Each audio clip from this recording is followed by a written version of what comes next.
margin of safety sales into PV ratio na EBIT, total sales into PV ratio na contribution, and EBIT by contribution என்றது just உல்டா of operating leverage. Contribution by EBIT ஓட உல்டா தான் இது.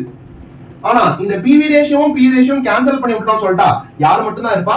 Margin of safety sales divided by total sales மட்டும் தான் இருப்பாங்க. இது யாரு? இது என்ன ரேஷியோ? இது மார்ஜின் ஆஃப் சேஃப்டி ரேஷியோ. கரெக்ட்டா? அப்ப மார்ஜின் ஆஃப் சேஃப்டி ரேஷியோ வந்து இது அப்படி சொல்லலாமா? And margin of safety sales எப்படி இருக்கு? ஆப்பரேட்டிங் லெவரேஜ்க்கு உல்டாவா இருக்கா?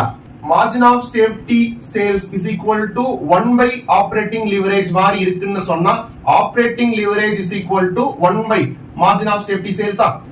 மேல இருக்கவன் கீழே இருக்கான், கீழே உள்ளவன் மேல இருக்கான். வாழ்க்கை ஒரு வட்டம்டா அப்படின்னு தளபதி விஜய் சொல்லியிருக்காரு. அது மாதிரி